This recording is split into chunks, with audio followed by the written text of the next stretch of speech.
Hello, അപ്പോൾ എല്ലാവർക്കും എൻ്റെ പുതിയൊരു വീഡിയോയിലോട്ട് സ്വാഗതം. അപ്പോൾ ഇന്നത്തെ വീഡിയോയിൽ നമ്മൾ ഡിസ്കസ് ചെയ്യുന്നത് കൺസൈൻമെൻറ്റിൽ തന്നെ ഇൻവോയ്സ് പ്രൈസിൽ വരുന്ന ഒരു പ്രോബ്ലമാണ്. അതായത് ഇൻവോയ്സ് പ്രൈസിൽ അല്ലെങ്കിൽ ഇൻവോയ്സ് പ്രൈസിൽ ഗുഡ്സ് സെൻഡ് ചെയ്യുന്ന സമയത്ത് കൺസൈനിക്ക് ഗുഡ്സ് സെൻഡ് ചെയ്യുന്നത് ഇൻവോയ്സ് പ്രൈസിലാണെങ്കിൽ അവിടെ വരുന്ന അഡ്ജസ്റ്റ്മെൻ്റ് ആണ് നമ്മൾ നോക്കാൻ വേണ്ടി പോകുന്നത്. അപ്പോൾ ഈ ഒരു കേസിൽ നമ്മൾ പറയുന്ന ഒരു അസംഷൻ എന്ന് പറയുന്നത് അതായത് കൺസൈനിക്ക് അയക്കുന്ന എല്ലാ ഗുഡ്സും കൺസൈനി സോൾഡ് ചെയ്യുന്നുണ്ട്. അവിടെ ക്ലോസിംഗ് സ്റ്റോക്ക് ഒന്നും ബാക്കിയില്ല, സ്റ്റോക്ക് ഒന്നും ഇനി ബാലൻസ് ഇല്ല. എല്ലാ ഗുഡ്സും കൺസൈനിക്ക് അയക്കുന്ന എല്ലാ ഗുഡ്സും കൺസൈനി സോൾഡ് ചെയ്യുന്നുണ്ട് എന്നുള്ളൊരു അസംഷനാണ്. അതേപോലെ തന്നെ കൺസൈനി ഒരു ഗുഡ്സും കൺസൈനർക്ക് റിട്ടേൺ ചെയ്യുന്നില്ല എന്നുള്ള ഒരു അസംഷന്റെ ബേസിലാണ് ഈ ഒരു പ്രോബ്ലം നമ്മൾ ചെയ്യുന്നത്. ഇനി ഇതുപോലെ ക്ലോസിംഗ് സ്റ്റോക്കും അതേപോലെ റിട്ടേൺ ഒക്കെ വരുന്ന കേസിൽ അഡ്ജസ്റ്റ്മെന്റ് നമ്മൾ വരുന്ന ക്ലാസ്സുകളിൽ പഠിക്കും. അപ്പോൾ ഇപ്പോൾ ഉള്ളതിൽ ക്ലോസിംഗ് സ്റ്റോക്ക് ഇല്ല, റിട്ടേൺ ഒന്നുമില്ല. അങ്ങനെയുള്ള കേസിൽ നമ്മൾ എന്ത് അഡ്ജസ്റ്റ്മെന്റ് ആണ് നമ്മൾ ചെയ്യുന്നത് എന്നുള്ളതാണ്. ഇൻവോയ്സ് പ്രൈസിൽ വരുന്ന അഡ്ജസ്റ്റ്മെന്റ് ആണ് നമ്മൾ ഇന്നത്തെ വീഡിയോയിലൂടെ ഡിസ്കസ് ചെയ്യുന്നത്. അപ്പോൾ എല്ലാവർക്കും വീഡിയോയിലോട്ട് ഒരിക്കൽ കൂടി സ്വാഗതം.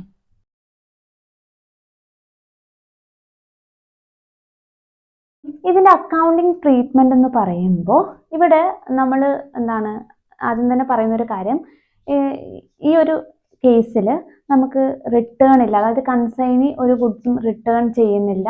അതേപോലെ ക്ലോസിംഗ് സ്റ്റോക്കായിട്ട് ഗുഡ്സ് ഒന്നും ബാക്കിയില്ല. അതായത് കൺസൈനിക്ക് അയച്ച എല്ലാ ഗുഡ്സും കൺസൈനി സോൾഡ് ചെയ്യുന്നുണ്ട്. അവിടെ ക്ലോസിംഗ് സ്റ്റോക്ക് ഒന്നും ബാക്കിയില്ല. അതേപോലെ കൺസൈനി ഒന്നും റിട്ടേൺ ചെയ്യുന്നില്ലെങ്കിൽ ഉള്ള അക്കൗണ്ടിങ് പ്രൊസീജിയേഴ്സ് ആണ്. ഇതിൽ നമ്മൾ ഒരു കാര്യം മാത്രമേ, അതായത് നമ്മുടെ കൺസൈൻമെന്റ് അക്കൗണ്ട് ആദ്യമേ നമ്മൾ പ്രിപ്പയർ ചെയ്ത കൺസൈൻമെന്റ് അക്കൗണ്ട് ഉണ്ട്. ഈ കൺസൈൻമെന്റ് അക്കൗണ്ടിൽ ഒരു കാര്യം ആഡ് ചെയ്ത് വരുന്നുണ്ട്. ഒരു കാര്യം മാത്രം നമ്മൾ ക്രെഡിറ്റ് സൈഡിൽ കാണിക്കുന്നുണ്ട്. അതിന്റെ ജേർണൽ എൻട്രി എന്ന് പറയുന്നത് goods sent on consignment account up to consignment എന്നുള്ളതാണ് ജേർണൽ എൻട്രി. ഇവിടെ പറയുന്ന ഒരു കാര്യം എന്ന് വെച്ചാൽ, നമ്മൾ പറഞ്ഞു ഇൻവോയ്സ് പ്രൈസിൽ അയക്കുന്ന സമയത്ത് അതിന്റെ കൂടെ എന്തുണ്ടാവും, ഒരു പ്രോഫിറ്റ് അല്ലെങ്കിൽ ആ ലോഡ് അതിന്റെ കൂടെ ഉണ്ടാവും. ആ ലോഡ് നമ്മൾ കൺസൈൻമെന്റ് അക്കൗണ്ടിൽ നിന്ന് അല്ലെങ്കിൽ ആ ലോഡ് നമ്മൾ റിമൂവ് ചെയ്യുന്ന ജേർണൽ എൻട്രി ആണ് നമ്മളിവിടെ എഴുതിയിട്ടുള്ളത് goods sent on consignment account up to consignment എന്നുള്ളത്. അപ്പൊ കൺസൈൻമെന്റ് അക്കൗണ്ടിന്റെ ഏത് സൈഡിലാണ് വരിക, ടു കൺസൈൻമെന്റ് എന്നാണ്. അപ്പൊ കൺസൈൻമെന്റ് അക്കൗണ്ടിൽ by goods sent on consignment എന്ന് വരും. Load in goods sent. അതായത് ഇവിടെ ശ്രദ്ധിക്കേണ്ടത്, നമ്മൾ ലോഡ് എപ്പോഴും ഈ ഒരു കാര്യം ഓർത്തിരിക്കണം, ലോഡ് എപ്പോഴും നമ്മൾ ഓപ്പോസിറ്റ് സൈഡിലാണ് കാണിക്കുക. അതായത് ഇപ്പൊ നമ്മൾ ഗുഡ്സ് സെൻഡ് ഓൺ കൺസൈൻമെന്റ് ഇവിടെ എഴുതി, ഇതിന്റെ ലോഡ് ഇതിന്റെ ഓപ്പോസിറ്റ് സൈഡായ ക്രെഡിറ്റ് സൈഡിലാണ് കാണിക്കേണ്ടത്. ഗുഡ്സ് സെൻഡ് ഓൺ കൺസൈൻമെന്റ് നമ്മൾ ഡെബിറ്റ് സൈഡിലാണ് കാണിച്ചത്. ഇനി അതിന്റെ ലോഡ് നമ്മൾ എവിടെ കാണിക്കണം, ക്രെഡിറ്റ് സൈഡിൽ കാണിക്കണം. മറ്റൊരു ഇനിയിപ്പോ നമ്മൾ വരുന്ന കേസിലൊക്കെ നമ്മൾ ഓപ്പണിംഗ് സ്റ്റോക്ക്, ക്ലോസിംഗ് സ്റ്റോക്ക് എന്നൊക്കെ പറഞ്ഞ് പഠിക്കും. അപ്പൊ നമ്മൾ ഇപ്പൊ സാധാരണ ക്ലോസിംഗ് സ്റ്റോക്ക് നമ്മൾ ക്രെഡിറ്റ് സൈഡിലാണ് കാണിക്കുക. അപ്പൊ അതിന്റെ ലോഡ് നമ്മൾ എവിടെ കാണിക്കേണ്ടി വരും, ഡെബിറ്റ് സൈഡിൽ കാണിക്കേണ്ടി വരും. അതായത് ലോഡ് എപ്പോഴും ഓപ്പോസിറ്റ് സൈഡിലാണ് നമ്മൾ കാണിക്കുക. ആ കാര്യം ഓർത്തിരിക്കുക. അപ്പൊ ഗുഡ്സ് സെൻഡ് ചെയ്യുന്ന സമയത്ത് നമ്മൾ ഡെബിറ്റ് സൈഡിൽ കാണിച്ചു, അതിന്റെ ലോഡ് റിമൂവ് ചെയ്യുന്ന സമയത്ത് എവിടെ കാണിക്കണം, ക്രെഡിറ്റ് സൈഡിൽ കാണിക്കണം. അത്ര ഓർത്തിരുന്നാൽ മതി. ജേർണൽ എൻട്രി ഓർമ്മയില്ലെങ്കിലും ഏത് സൈഡിലാണ് അത് കാണിക്കേണ്ടതെന്നുള്ള കാര്യം എന്ത് ചെയ്യുക, ഓർത്തിരിക്കുക. അതായത് ഗുഡ്സ് സെൻഡ് ചെയ്യുന്ന സമയത്ത് കൺസൈനിക്ക് ഗുഡ്സ് സെൻഡ് ചെയ്യുന്ന സമയത്ത് നമ്മളത് ഡെബിറ്റ് സൈഡിലാണ് കാണിക്കുന്നത്. അതിന്റെ ലോഡ് നമ്മൾ എവിടെ കാണിക്കണം, ക്രെഡിറ്റ് സൈഡിൽ കാണിക്കണം. ഗുഡ്സ് സെൻഡ് ചെയ്യുന്നതിന്റെ ലോഡ് നമ്മൾ എവിടെ കാണിക്കണം, ക്രെഡിറ്റ് സൈഡിൽ കാണിക്കണം. അപ്പൊ ഈ ഒരു ഐറ്റം മാത്രമാണ് ഇപ്പൊ കൺസൈൻമെന്റ് അക്കൗണ്ടിൽ അധികമായിട്ട് വന്നിട്ടുള്ളത്. ബാക്കിയെല്ലാം നേരത്തെ ഉള്ളതാണ്. Goods sent on consignment to cash എന്ന് പറഞ്ഞാൽ കൺസൈനറുടെ എക്സ്പെൻസ്, കൺസൈനി എന്ന് പറയുമ്പോൾ കൺസൈനിയുടെ എക്സ്പെൻസ്, കൺസൈനിയുടെ കമ്മീഷൻ. ദെൻ ഇവിടുത്തെ കൺസൈനി ക്രെഡിറ്റ് സൈഡിലുള്ള കൺസൈനിക്ക് സെയിൽസിന്റെ എമൗണ്ട് ആണ്. ദെൻ ഇപ്പൊ നമ്മൾ പറഞ്ഞ ഗുഡ്സ് സെൻഡ് ഓൺ കൺസൈൻമെന്റിൽ നിന്ന് നമ്മൾ ക്രെഡിറ്റ് സൈഡിൽ കാണിക്കുന്നത് ഗുഡ്സ് സെൻഡ് ചെയ്തതിന്റെ ലോഡ് റിമൂവ് ചെയ്യുന്ന ജേർണൽ എൻട്രി അല്ലെങ്കിൽ ലോഡ് റിമൂവ് ചെയ്യുന്ന ഐറ്റം ആണ്. Then profit and loss account. Profit ആണെങ്കിൽ profit and loss account debit സൈഡിലും, ലോസ് ആണെങ്കിൽ profit and loss account credit സൈഡിലുമാണ് നമ്മൾ കാണിക്കേണ്ടത്. അപ്പോൾ ഈ ഒരു ഐറ്റം കൂടി എന്ത് ചെയ്യുക, ശ്രദ്ധിക്കുക. അപ്പോൾ ഗുഡ്സ് സെൻഡ് ചെയ്യുന്ന സമയത്ത് നമ്മൾ ഡെബിറ്റ് സൈഡിൽ കാണിച്ചു, അതിന്റെ ലോഡ് നമ്മൾ എവിടെ കാണിക്കണം, ലോഡ് റിമൂവ് ചെയ്യുമ്പോൾ എവിടെ കാണിക്കണം, ക്രെഡിറ്റ് സൈഡിൽ കാണിക്കണം. അതായത് ഓപ്പോസിറ്റ് സൈഡിലാണ് കാണിക്കുക. അപ്പൊ ഇതുമായിട്ട് ബന്ധപ്പെട്ട ഒരു പ്രോബ്ലം ചെയ്ത ശേഷം ബാക്കി ഇനി നമുക്ക് ഇനി നമ്മൾ പറയുന്ന ഈ ക്ലോസിംഗ് സ്റ്റോക്ക് ഉണ്ടാവാം, ചിലപ്പോൾ റിട്ടേൺ ഉണ്ടാവാം, ഈ പറയുന്ന അഡ്ജസ്റ്റ്മെന്റ് ഒക്കെ നമുക്ക് വരാം. അതിനൊക്കെ നമ്മൾ ഈ ലോഡ് കാൽക്കുലേറ്റ് ചെയ്യേണ്ടതായിട്ട് വരും, ലോഡ് റിമൂവ് ചെയ്യേണ്ടതായിട്ട് വരും. ഓക്കെ, അപ്പൊ ഇതുമായിട്ട് ബന്ധപ്പെട്ട ഒരു പ്രോബ്ലം നമുക്ക് ചെയ്ത ശേഷം അതിലേക്ക് നമുക്ക് പോകാം. അപ്പൊ നമുക്ക് ഇവിടെ ഒരു ക്വസ്റ്റ്യൻ എഴുതിയിട്ടുണ്ട്. On 1st June 2025, Johnson and Company of Kolkata consigned 100 cases of milk powder to Thomas and Company of Mumbai. The goods were charged at a pro forma invoice value of rupees 10,000, including a profit of 25% on invoice price. On the same day, the consignor paid rupees 600 for freight and insurance. On 1st July 2025, the consignee paid import duty 1000, dock dues rupees 200. On 1st August 2025, they sold all 100 cases for rupees 12,500 and sent a remittance for the balance due to the consignor after deducting commission at the rate of 5% on gross sale proceeds. Show consignment account and Thomas and Company account in Johnson and Company's books. Okay. അപ്പോൾ ആദ്യം തന്നെ ഒരു question കിട്ടിക്കഴിഞ്ഞാൽ നമ്മൾ ആരാണ് consignor, ആരാണ് consignee എന്നുള്ള കാര്യം മനസ്സിലാക്കണം. Okay, Johnson and company of കൊൽക്കത്തയാണ് കൺസൈൻ ചെയ്യുന്നത്. ആർക്കാണ് കൺസൈൻ ചെയ്ത് അല്ലെങ്കിൽ ഗുഡ്സ് സെൻഡ് ചെയ്ത് കൊടുക്കുന്ന ആർക്കാണ്? തോമസ് ആൻഡ് കമ്പനിക്കാണ് എന്താണ് ഗുഡ്സ് സെൻഡ് ചെയ്ത് കൊടുക്കുന്നത്. ഗുഡ്സ് സെൻഡ് ചെയ്യുന്ന ആളാണ് കൺസൈനർ. അപ്പൊ ആരാണ് കൺസൈനർ? ജോൺസൺ ആൻഡ് കമ്പനിയാണ് കൺസൈനർ. കൺസൈനി ആരാണ്? തോമസ് ആൻഡ് കമ്പനിയാണ് കൺസൈനി. ഓക്കെ, ഇനി നമ്മളോട് എന്താണ് പ്രിപ്പയർ ചെയ്യാൻ പറഞ്ഞത്? ഒന്ന് കൺസൈൻമെന്റ് അക്കൗണ്ടും അതേപോലെ തോമസ് ആൻഡ് കമ്പനി അക്കൗണ്ടും ആണ് പ്രിപ്പയർ ചെയ്യുന്നത്. അതായത് ആരുടെ ബുക്കിലായിരിക്കും നമ്മൾ ഇത് പ്രിപ്പയർ ചെയ്യേണ്ടത്? നമുക്കറിയാം കൺസൈനറുടെ ബുക്കിൽ നമ്മൾ പ്രിപ്പയർ ചെയ്യുന്ന രണ്ട് അക്കൗണ്ടാണ്, ഒന്ന് കൺസൈൻമെന്റ് അക്കൗണ്ടും ഒന്ന് കൺസൈനിയുടെ അക്കൗണ്ടും. അതാണ് ഈ ഒരു ക്വസ്റ്റ്യനിൽ നമ്മളോട് പ്രിപ്പയർ ചെയ്യാൻ പറയുന്നത്. അതായത് കൺസൈനറുടെ ബുക്കിൽ, കൺസൈനർ ആരാണ്? ജോൺസൺ ആൻഡ് കമ്പനിയാണ് കൺസൈനർ. കൺസൈനറുടെ ബുക്കിൽ കൺസൈൻമെന്റ് അക്കൗണ്ടും കൺസൈനിയുടെ അക്കൗണ്ടും ആണ് നമ്മളോട് പ്രിപ്പയർ ചെയ്യാൻ പറയുന്നത്. അപ്പോൾ നമുക്ക് നോക്കാം. Johnson and company Thomas and കമ്പനിക്ക് ഗുഡ്സ് സെൻഡ് ചെയ്യുന്നത് കോസ്റ്റ് പ്രൈസിലാണോ ഇൻവോയിസ് പ്രൈസിലാണോ നോക്കുക. ക്വസ്റ്റ്യൻ നോക്കിയേ. The goods were charged at a pro forma invoice value of rupees 10,000. ഇൻവോയിസിനാണ് അയക്കുന്നത്. ഇൻവോയിസ് പ്രൈസിന് 10,000 രൂപ ഇൻവോയിസ് പ്രൈസിലാണ് കൺസൈനർ കൺസൈനിക്ക് ഗുഡ്സ് സെൻഡ് ചെയ്യുന്നത്. അല്ലെങ്കിൽ Johnson and company Thomas and കമ്പനിക്ക് ഗുഡ്സ് സെൻഡ് ചെയ്യുന്നത് ഇൻവോയിസ് പ്രൈസിലാണ്. ഇൻവോയിസ് പ്രൈസിലാണ് അയക്കുന്നതെങ്കിൽ അവിടെ എന്തുണ്ട്? കോസ്റ്റിന്റെ കൂടെ ഒരു പ്രോഫിറ്റ് അവര് ആഡ് ചെയ്തിട്ടുണ്ട്. അങ്ങനെയെങ്കിൽ നമ്മൾ പറഞ്ഞ ഈ കൺസൈൻമെന്റ് അക്കൗണ്ടിനകത്ത് ഒരു ഐറ്റം കൂടി കൂടുതൽ വരും. അതായത് ഗുഡ്സ് സെൻഡ് ഓൺ കൺസൈൻമെന്റിന്റെ ലോഡ് നമ്മൾ എന്ത് ചെയ്യണം? റിമൂവ് ചെയ്യേണ്ടതായിട്ട് വരും. Okay, on the same day consignor paid 600 expense, അതായത് കൺസൈനറുടെ എക്സ്പെൻസ് ആണ് തന്നിട്ടുള്ളത്. പിന്നെ അതേപോലെ കൺസൈനിയുടെ എക്സ്പെൻസ് തന്നിട്ടുണ്ട്. ദെൻ സെയിൽസ് വാല്യൂ തന്നിട്ട് 12,500 സാധനങ്ങൾ വിൽക്കുന്നത്. മൊത്തം എല്ലാം എന്താണ് 100 കേസും എന്ത് ചെയ്തിട്ടുണ്ട്? വിറ്റിട്ടുണ്ട്. ദെൻ എന്താണ് പറഞ്ഞത്? 5% കൺസൈനിയുടെ കമ്മീഷന്റെ റേറ്റ് എന്ന് പറയുന്നത്. ഓക്കെ, ഇത്രയും കാര്യങ്ങളാണ് നമുക്ക് തന്നിട്ടുള്ളത്. അപ്പൊ ക്വസ്റ്റ്യന് തരാതെ തന്നെ നമ്മൾ ഒരു കാര്യം മനസ്സിലാക്കേണ്ടത്, ഇൻവോയിസ് പ്രൈസിലാണ് അയക്കുന്നതെങ്കിൽ അതിന് എന്തുണ്ടാവും? ലോഡ് ഉണ്ടാവും. ആ ലോഡ് നമ്മൾ എന്ത് ചെയ്യണം? റിമൂവ് ചെയ്യണം. ലോഡ് നമ്മൾ റിമൂവ് ചെയ്യുന്ന സമയത്ത് അതിന്റെ ഓപ്പോസിറ്റ് സൈഡിലാണ് നമ്മൾ ലോഡ് കാണിക്കുക. അത്രയും കാര്യങ്ങൾ നിങ്ങൾ എന്ത് ചെയ്യുക? ബേസിക് ആയിട്ട് മനസ്സിലാക്കിയിരിക്കുക. അപ്പൊ നമുക്കൊരു കൺസൈൻമെന്റ് അക്കൗണ്ട് വരക്കാം. കൺസൈൻമെന്റ് അക്കൗണ്ട് ആരുടെ ബുക്കിലാണ്? ഇൻ ദി ബുക്സ് ഓഫ് ആരാണ്? Johnson and company. Johnson and company. Johnson and company എന്ന് പറഞ്ഞാൽ ഇവിടുത്തെ കൺസൈനർ ആണ്.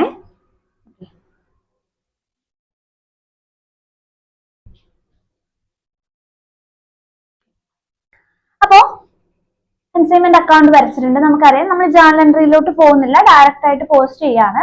ആദ്യത്തെ നമ്മൾ കൺസൈനിക്ക് ഗുഡ്സ് സെൻഡ് ചെയ്യുമ്പോൾ ഉള്ള എൻട്രി എന്തായിരുന്നു?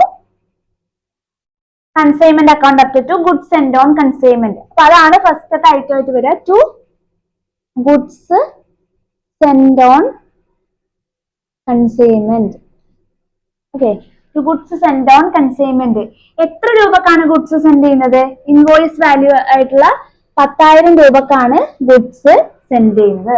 10,000 ആണ് കാണിക്കേണ്ടത്. കൺസൈൻമെന്റ് അക്കൗണ്ടിൽ രണ്ടാമത് വരുന്ന ഐറ്റം എന്താണ്? കൺസൈനറുടെ എക്സ്പെൻസ് ആണ്. കൺസൈനറുടെ എക്സ്പെൻസ് എന്ന് പറയുമ്പോൾ എന്താണ്? ഇവിടെ നോക്കിയേ, consignor paid 600 for flight and insurance എന്ന് പറഞ്ഞു. അപ്പൊ കൺസൈനറുടെ എക്സ്പെൻസ് ഈ ഫ്ലൈറ്റ് ആൻഡ് ഇൻഷുറൻസ് ആണ്. അപ്പൊ നോക്കുക, കൺസൈനറുടെ എക്സ്പെൻസിന്റെ ജേർണൽ എൻട്രി എന്തായിരുന്നു? Consignment account up to cash. കൺസൈനറുടെ ബുക്കാണ് ടു ക്യാഷ്. കൺസൈനറുടെ എക്സ്പെൻസ് ബ്രാക്കറ്റിൽ വേണം ഫ്ലൈറ്റ് ആൻഡ് ഇൻഷുറൻസ്. ഓക്കെ, എത്രയാണ്? 600 രൂപ. ഓക്കെ, അപ്പൊ രണ്ടാമത്തെ എൻട്രി കഴിഞ്ഞു.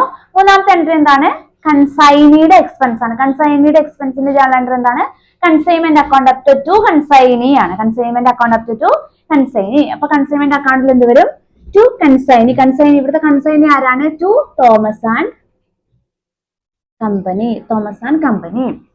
എത്രയാണ് കൺസൈനിക്ക് വരുന്ന എക്സ്പെൻസ് എന്ന് പറയുന്നത്? ഇമ്പോർട്ട് ഡ്യൂട്ടി ആയിട്ട് 1000 രൂപയുണ്ട്, ഡോക് ഡ്യൂ ആയിട്ട് 200 രൂപയുണ്ട്. രണ്ടും കൺസൈനിയുടെ എക്സ്പെൻസ് തന്നെയാണ്. അപ്പൊ എത്രയാണ് വരുന്നത്? ടോട്ടല് 1200 രൂപയാണ് വരുന്നത്. നമുക്ക് ഇവിടെ സെപ്പറേറ്റ് ആയിട്ട് എന്ത് ചെയ്യാം? കാണിക്കാം. ഓക്കെ, കൺസൈനിയുടെ എക്സ്പെൻസ് ആയി. ഇനി നമുക്കറിയാം കൺസൈനിയുടെ എന്താണ്? കമ്മീഷൻ വരും. കമ്മീഷൻ വരുന്നതിന് മുന്നേ ഒരു കാര്യം കൂടി നമ്മൾ കാണിക്കണം. എന്താണ്? സെയിൽസിന്റെ വാല്യൂ അല്ലേ? സെയിൽസിന്റെ വാല്യൂ നോക്കിയേ. സെയിൽസ് എത്ര രൂപക്കാണ് സെയിൽ നടത്തുന്നത്? 12,500 രൂപക്കാണ് എല്ലാ ഐറ്റവും സോൾഡ് ചെയ്യുന്നത്. സെയിൽസ് നമ്മൾ എവിടെയാണ് കാണിക്കുക? കൺസ്യൂമന്റ് അക്കൗണ്ടിന്റെ ക്രെഡിറ്റ് സൈഡിൽ വരുന്ന ഐറ്റം ആണ് സെയിൽസ്. എൻട്രി എന്താണ്? Consignee account up to consignment എന്നുള്ളതാണ് എൻട്രി. അപ്പൊ കൺസൈൻമെന്റ് അക്കൗണ്ടിൽ എന്ത് വരും? ബൈ കൺസൈനി, അല്ലെങ്കിൽ ഇവിടെ എന്ത് വരും? By Thomas and company. Thomas and company എത്ര രൂപക്കാണ് സോൾഡ് ചെയ്യുന്നത്? 12,500 രൂപക്കാണ് ഗുഡ്സ് സോൾഡ് ചെയ്യുന്നത്.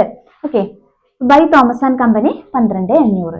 ഇനി നമ്മൾ ഡെബിറ്റ് സൈഡിൽ എന്ത് കാണിക്കണം? കൺസൈനിയുടെ കമ്മീഷൻ കാണിക്കണം. കമ്മീഷന്റെ ജേണൽ എൻട്രി എന്താണ്? എക്സ്പെൻസിന്റെ സെയിം എൻട്രി തന്നെയാണ്. Consignment account up to consignee എന്നുള്ളതാണ്. കൺസൈൻമെന്റ് അക്കൗണ്ടിൽ എന്ത് വരും? To consignee. ഇവിടുത്തെ കൺസൈനി ആരാണ്? Thomas and company. Okay, Thomas and company എത്രയാണ് കമ്മീഷൻ വരിക? സെയിൽസിന്റെ മുകളിൽ 5% കമ്മീഷൻ വരുന്നത്. സെയിൽസിന്റെ മുകളിൽ 5%. അപ്പൊ എത്ര വരും? 12,500ന്റെ 5% കമ്മീഷൻ വരിക. എത്ര വരും? 625 രൂപയാണ് കമ്മീഷൻ വരിക. 625 രൂപയാണ് കമ്മീഷൻ വരിക. ഓക്കെ, ബേസിക്കലി നമ്മൾ ഈ പറഞ്ഞ ഐറ്റംസ് ഒക്കെ എന്ത് ചെയ്തു? കഴിഞ്ഞു. ഇനി നമ്മൾ സാധാരണ നമ്മൾ എന്താ ചെയ്യും? ബാലൻസ് ചെയ്യും. പ്രോഫിറ്റ് ആണോ ലോസ് ആണോ എന്ന് കണ്ടുപിടിക്കും. ഇവിടെ നമ്മൾ പറഞ്ഞു, ഇവിടെ ഒരു കാര്യം കൂടി വരും. കാരണം ഗുഡ്സ് കൺസൈനിക്ക് ഗുഡ്സ് സെൻഡ് ചെയ്യുന്നത് ഇൻവോയ്സ് പ്രൈസിലായതുകൊണ്ട് തന്നെ അതിൽ എന്ത് ഇൻക്ലൂഡ് ചെയ്തിട്ടുണ്ട്? ഒരു പ്രോഫിറ്റ് അല്ലെങ്കിൽ ലോഡ് ഇൻക്ലൂഡ് ചെയ്തിട്ടുണ്ട്. ആ ലോഡ് നമ്മൾ എന്ത് ചെയ്യണം? റിമൂവ് ചെയ്യണം. ഓക്കെ, ഇൻവോയ്സ് പ്രൈസിൽ അയക്കുന്നത് കൊണ്ട് ഇവിടെ ഇൻവോയ്സ് പ്രൈസ് എന്ന് പറയുമ്പോൾ ഇതില് കോസ്റ്റിന്റെ കൂടെ ഒരു പ്രോഫിറ്റ് ആഡ് ചെയ്തിട്ടുണ്ട്. അപ്പോൾ ആ പ്രോഫിറ്റ് നമ്മൾ എന്ത് ചെയ്യണം? റിമൂവ് ചെയ്യണം. റിമൂവ് ചെയ്യാൻ വേണ്ടി ഗുഡ്സ് സെൻഡ് ചെയ്തത് നമ്മൾ ഡെബിറ്റ് സൈഡിലാണ് എഴുതിയത്. അതിന്റെ ലോഡ് നമ്മൾ എവിടെ കാണിക്കണം? ക്രെഡിറ്റ് സൈഡിൽ കാണിക്കണം. സെയിം പറഞ്ഞ, അതായത് ഗുഡ്സ് സെൻഡ് ഓൺ കൺസൈൻമെന്റ് എന്ന് പറഞ്ഞ് അതിന്റെ ലോഡ് നമ്മൾ എന്ത് ചെയ്യണം? റിമൂവ് ചെയ്യണം. അപ്പൊ എന്ത് വരും? By goods sent on consignment. By goods sent on consignment എന്ത് ചെയ്യാ? ഏതാ? Load in goods sent. Load in goods sent എന്ന് ബ്രാക്കറ്റിൽ കൊടുക്കുക. Load in goods sent. എത്രയാണ് ലോഡ് എന്ന് നമ്മൾ എന്ത് ചെയ്യണം? കണ്ടുപിടിക്കണം. എങ്ങനെയാ ലോഡ് കണ്ടുപിടിക്കുക? അവിടെ നോക്കിയ ക്വസ്റ്റ്യനില് നമുക്കിവിടെ ഇൻവോയ്സ് പ്രൈസ് തന്നിട്ടുണ്ട്. അതേപോലെ percentage of profit on invoice പ്രൈസും തന്നിട്ടുണ്ട് അല്ലേ? നമുക്ക് ഇൻവോയ്സ് പ്രൈസ് തന്നിട്ടുണ്ട്, percentage of profit on invoice പ്രൈസും തന്നിട്ടുണ്ട്. രണ്ടും ഡയറക്റ്റ് തന്നിട്ടുണ്ടെങ്കിൽ എന്ത് ചെയ്താൽ മതി? അതിനെ എന്ത് ചെയ്താൽ മതി? ഇൻഡു ചെയ്താൽ മതി അല്ലേ? ഇൻവോയ്സ് പ്രൈസും പെർസെൻറ്റേജ് ഓഫ് പ്രോഫിറ്റ് ഓൺ ഇൻവോയ്സും തന്നിട്ടുണ്ടെങ്കിൽ ലോഡ് കണ്ടുപിടിക്കാൻ എളുപ്പമാണ്. ലോഡ് ഈസ് ഈക്വൽ ടു എന്താണ്? Invoice price into percentage of profit on invoice price. Okay, invoice price എത്രയാണ്? എത്ര രൂപക്കാണ് വിൽക്കുന്നത്? 10,000 രൂപക്കാണ് വിൽക്കുന്നത്. 10,000ന്റെ percentage of profit on invoice price എത്രയാണ്? നമ്മൾ 25% ഓൺ ഇൻവോയ്സ് പ്രൈസ്. ഇൻവോയ്സ് പ്രൈസിന്റെ മുകളിൽ 25% ആണ് പറയുന്നത്. അപ്പൊ 10,000ന്റെ 25% എന്ന് പറയുമ്പോൾ എത്ര വരും? 2,500 ആണ് ലോഡിന്റെ എമൗണ്ട് വരിക. അപ്പൊ ലോഡ് കണ്ടുപിടിക്കാൻ എളുപ്പമാണ്. ഇവിടെ നമുക്ക് എന്താണ് ക്വസ്റ്റ്യനിൽ തന്നിട്ടുള്ള ഐറ്റം നോക്കാം. ഇവിടെ നമുക്ക് ഇൻവോയ്സ് പ്രൈസും percentage of profit on invoice പ്രൈസും ആണ് ക്വസ്റ്റ്യനിൽ തന്നിരിക്കുന്നത്. അത് ഇൻറ്റു ചെയ്ത് കഴിഞ്ഞാൽ തന്നെ നമുക്ക് എന്ത് കിട്ടും? ലോഡ് കിട്ടും. അപ്പൊ ആ ലോഡാണ് നമ്മൾ ഇവിടെ എഴുതേണ്ടത്. ക്രെഡിറ്റ് സൈഡിൽ എന്താണ്? ഗുഡ്സ് സെൻഡ് ഓൺ കൺസൈൻമെന്റ് എന്ന് പറഞ്ഞ് ആ ലോഡാണ് നമ്മൾ കാണിക്കേണ്ടത്. ആ ലോഡ് റിമൂവ് ചെയ്യുന്ന എൻട്രി ആണ് അവിടെ പോസ്റ്റ് ചെയ്യുന്നത് നമ്മൾ. ഓക്കെ, കഴിഞ്ഞില്ലേ? ഇനി എന്ത് ചെയ്യണം? ബാലൻസ് ചെയ്യാം. ഓക്കെ, ബാലൻസ് ചെയ്യാം. നമുക്കിവിടെ എന്താണ്? ക്ലോസിംഗ് സ്റ്റോക്ക് ഒന്നുമില്ല. 100 കേസ് അയച്ചതിൽ 100 എന്ത് ചെയ്യുന്നുണ്ട്? സോൾവ് ചെയ്യുന്നുണ്ട്. അതുകൊണ്ട് ക്ലോസിംഗ് സ്റ്റോക്ക് ഇല്ല. കൺസൈനി ഒന്നും കൺസൈനിക്ക് റിട്ടേൺ ചെയ്യുന്നുമില്ല. അപ്പോൾ അങ്ങനെയുള്ള ഒരു കേസിൽ നമുക്ക് എന്ത് മാത്രമേ ഉള്ളൂ, ഗുഡ്സ് സെൻഡ് ചെയ്തതിന്റെ ലോഡ് മാത്രമേ ക്രെഡിറ്റ് സൈഡിൽ വരുന്നുള്ളൂ, മറ്റ് അഡ്ജസ്റ്റ്മെന്റ് ഒന്നും വരുന്നില്ല. ബാക്കിയൊക്കെ സാധാരണ രീതിയിൽ തന്നെയാണ് നമ്മൾ ചെയ്യുന്നത്. എന്ത് ചെയ്യുക, ടോട്ടൽ ചെയ്യുക. ടോട്ടൽ ചെയ്യുമ്പോൾ കിട്ടുന്നത് ഏത് സൈഡാണ് കൂടുതൽ നോക്കുക, ക്രെഡിറ്റ് സൈഡാണ് കൂടുതൽ വരുന്നത്. 15,000 ആണ് ക്രെഡിറ്റ് സൈഡ് വരുന്നത്, ഡെബിറ്റ് സൈഡ് കുറവാണ്. ഇനി എന്ത് ചെയ്യുക, ബാലൻസ് ചെയ്യുക. ബാലൻസ് ചെയ്യുമ്പോൾ നമുക്കറിയാം ഡെബിറ്റ് സൈഡാണ് കുറവ്, ക്രെഡിറ്റ് സൈഡാണ് കൂടുതലെങ്കിൽ നമുക്ക് ഉണ്ടാവുന്നത് പ്രോഫിറ്റ് ആണ്.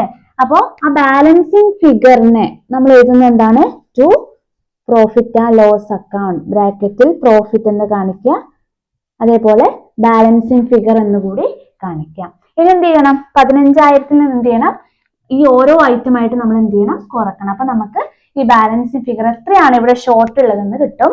എത്രയാണ് ഷോർട്ട് വരിക, 2,575 ആണ് പ്രോഫിറ്റിന്റെ എമൗണ്ട് വരുന്നത്. 2,575 രൂപയാണ് നമുക്ക് പ്രോഫിറ്റ് കിട്ടുന്നത്.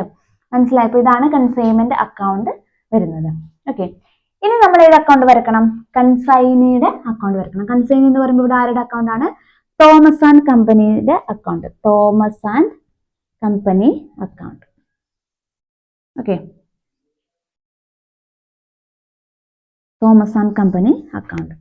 ഇത് നമുക്ക് എന്താണ്, കൺസൈൻമെന്റ് അക്കൗണ്ട് നോക്കിയിട്ട് തന്നെ നമുക്ക് തോമസ് ആൻഡ് കമ്പനി അക്കൗണ്ടിലോട്ട് പോസ്റ്റ് ചെയ്യാൻ പറ്റും. ഓക്കെ, നമ്മൾ കൺസൈൻമെന്റ് അക്കൗണ്ടിൽ തോമസ് ആൻഡ് കമ്പനി എന്ന് എഴുതിയതൊക്കെ ഏത് അക്കൗണ്ടിൽ വരും, തോമസ് ആൻഡ് കമ്പനിയിൽ വരും. ഇനി ഇവിടെ ശ്രദ്ധിക്കേണ്ടത്, ഇവിടെ തോമസ് ആൻഡ് കമ്പനി കൺസൈൻമെന്റ് അക്കൗണ്ടിന്റെ ഡെബിറ്റ് സൈഡിലാണ് ഉള്ളത്. ഇത് തോമസ് ആൻഡ് കമ്പനിയുടെ അക്കൗണ്ട് വരുമ്പോഴേക്കും എന്ത് വരും, ഇതിന്റെ ഓപ്പോസിറ്റ് സൈഡിൽ വരും. അതായത് ക്രെഡിറ്റ് സൈഡിലാണ് വരും. എന്ത് പറഞ്ഞു വരും, കൺസൈൻമെന്റ് അക്കൗണ്ട് എന്ന് പറഞ്ഞു വരും. അതായത് ഒന്നുകൂടി പറയാം, നമുക്ക് എളുപ്പത്തിൽ ചെയ്യാനാണ്. കൺസൈൻമെന്റ് അക്കൗണ്ടിൽ നമ്മൾ തോമസ് ആൻഡ് കമ്പനി എന്ന് പോസ്റ്റ് ചെയ്തിട്ടുള്ള എല്ലാം നമ്മൾ തോമസ് ആൻഡ് കമ്പനി അക്കൗണ്ടിലും വരും. ഇനി നോക്കാം, കൺസൈൻമെന്റ് അക്കൗണ്ടിൽ ഇവിടെ ആദ്യം ടു തോമസ് ആൻഡ് കമ്പനി എന്ന് പറഞ്ഞ 1,200 ഉണ്ട്. ഇത് തോമസ് ആൻഡ് കമ്പനിയിൽ വരാം. ഇത് കൺസൈൻമെന്റ് അക്കൗണ്ട് ഡെബിറ്റ് സൈഡിലാണ് ഉള്ളത് അല്ലെ. അപ്പൊ തോമസ് ആൻഡ് കമ്പനി അക്കൗണ്ടിന്റെ ക്രെഡിറ്റ് സൈഡിലാണ് ഇത് വരിക. തോമസ് ആൻഡ് കമ്പനി അക്കൗണ്ടിന്റെ ക്രെഡിറ്റ് സൈഡിൽ വരും. തോമസ് ആൻഡ് കമ്പനി അക്കൗണ്ട് ഒരിക്കലും തോമസ് ആൻഡ് കമ്പനി അക്കൗണ്ട് എന്ന പേരിൽ വരില്ല. പകരം എന്തായിരിക്കും വരുന്നത്, കൺസൈൻമെന്റ് അക്കൗണ്ട് എന്ന് പറഞ്ഞു വരും. രണ്ടാമത്തെ ടു തോമസ് ആൻഡ് കമ്പനി എന്നുള്ളത് എന്ത് വരും, ബൈ കൺസൈൻമെന്റ് എന്ന് പറഞ്ഞ 625 വരും. ദെൻ ഇവിടെ ബൈ തോമസ് ആൻഡ് കമ്പനി എന്ന് പറഞ്ഞ ക്രെഡിറ്റ് സൈഡിലുള്ള item Thomas and company account എന്ന് വരും. ടു കൺസൈൻമെന്റ് എന്ന് പറഞ്ഞ ഡെബിറ്റ് സൈഡിൽ വരും, 12,500 വരും. ഓക്കെ, ഇല്ലെങ്കിൽ നിങ്ങൾക്ക് എന്ത് ചെയ്യാം, ജേർണൽ എൻട്രി നോക്കിയിട്ട് തന്നെ എന്ത് ചെയ്യാം, പോസ്റ്റ് ചെയ്യാം. അതായത് നമ്മുടെ എന്താണ് കൺസൈനിയുടെ എക്സ്പെൻസിന്റെ ജേർണൽ എൻട്രി എന്തായിരുന്നു, consignment account up to consignee എന്നുള്ളതാണ്. അപ്പൊ കൺസൈനിയുടെ അക്കൗണ്ടിൽ എന്ത് വരും, ബൈ കൺസൈൻമെന്റ്. ബൈ കൺസൈൻമെന്റ് എന്താണ്, കൺസൈനിയുടെ എക്സ്പെൻസ് ആണ്. എത്ര രൂപയാണ്, 1,200 രൂപയാണ് വരിക. ഇനി രണ്ടാമത്തത് എന്താണ്, സെയിൽസിന്റെ എൻട്രി ആണ്. സെയിൽസിന്റെ എൻട്രി എന്താണ്, consignee account up to consignment എന്നുള്ളതാണ് ജേർണൽ എൻട്രി വരിക. Consignee account up to consignment എന്നുള്ളതാണ്. അപ്പോ കൺസൈനിയുടെ അക്കൗണ്ടിൽ എന്ത് വരും, to consignment. To consignment. To consignment എത്രയാണ് വരുന്നത്, സെയിൽസിന്റെ എമൗണ്ട് 12,500 ആണ് എമൗണ്ട്. ഓക്കെ, ഇനി കൺസൈനിയുടെ കമ്മീഷന്റെ ജേർണൽ എൻട്രി എന്താണ് വരിക, consignment account up to consignee എന്നാണ്. അപ്പൊ കൺസൈനിയുടെ അക്കൗണ്ടിൽ എന്ത് വരും, ബൈ കൺസൈൻമെന്റ്. ബൈ കൺസൈൻമെന്റ് എത്രയാണ്, 625 രൂപയാണ് വരിക. ഇനി എന്ത് ചെയ്യണം, ഐറ്റംസ് കഴിഞ്ഞില്ലേ. ഇനി നോക്കിയാൽ കൺസൈൻമെന്റ് അക്കൗണ്ടിൽ വേറെ ഏതെങ്കിലും ഐറ്റം തോമസ് ആൻഡ് കമ്പനി എന്ന് വരുന്നുണ്ടോ, ഇല്ല. അപ്പൊ ഇത്രയേ ഉള്ളൂ. അപ്പൊ എന്ത് ചെയ്യണം, ബാലൻസ് ചെയ്യാം. 12,500 ആണ് ടോട്ടൽ വരിക അല്ലേ. ഡെബിറ്റ് സൈഡ് ആണ് കൂടുതൽ, ക്രെഡിറ്റ് സൈഡ് കുറവാണ്. 12,500 ആണ് ടോട്ടൽ വരിക. ഇനി ക്രെഡിറ്റ് സൈഡിലാണ് ഷോർട്ട് ഉള്ളത്. ആ എമൗണ്ട് കണ്ടുപിടിക്കുക. എത്രയാണ് വരുന്നത്, 12,500 1,200 625 കുറക്കുക. 10,675 ആണ്. 10,675 ആണ് നമുക്ക് ഷോർട്ടുള്ള എമൗണ്ട് കിട്ടുന്നത്. ഇവിടെ നമ്മൾ എന്താണ് എഴുതേണ്ടത്, ബൈ ക്യാഷ്. ക്യാഷ് ആയിട്ടാണ് കൺസൈനർക്ക് കൊടുക്കുന്നത്. കൺസൈനറുടെ അക്കൗണ്ട് നമ്മൾ പ്രിപ്പയർ ചെയ്യുന്നത് കൺസൈനർക്ക് എത്ര രൂപ കിട്ടാനുണ്ടെന്ന് കണ്ടുപിടിക്കുന്നതാണ്. അപ്പൊ അവിടെ ബൈ ക്യാഷ് എന്ന് പറഞ്ഞാണ് നമ്മൾ ഈ ബാലൻസിങ് ഫിഗറിനെ കാണിക്കുന്നത്. ബൈ ക്യാഷ് എന്ന് പറഞ്ഞാൽ 10,675 കാണിക്കണം. ബാലൻസിങ് ഫിഗർ ആണ് 10,675 എന്ന് പറഞ്ഞത്. അപ്പോൾ ഈ ഒരു രീതിയിലാണ് ഒരു പ്രോബ്ലം ചെയ്യുക. ഇനി നമ്മൾ പറഞ്ഞു ക്ലോസിംഗ് സ്റ്റോക്കും അതേപോലെ തന്നെ റിട്ടേൺ ഒക്കെ വരുന്ന സമയത്ത് കുറച്ചുകൂടി അഡ്ജസ്റ്റ്മെന്റ് ഇതിൽ വരും. അതായത് അതിൻ്റെയൊക്കെ ലോഡ് നമ്മൾ എന്ത് ചെയ്യേണ്ടി വരും, റിമൂവ് ചെയ്യേണ്ടതായിട്ട് വരും. അതും നമുക്ക് പ്രോബ്ലം ചെയ്ത് നോക്കാം. അപ്പൊ നെക്സ്റ്റ് വീഡിയോ ആയിട്ട് വരുന്നത് ബൈ.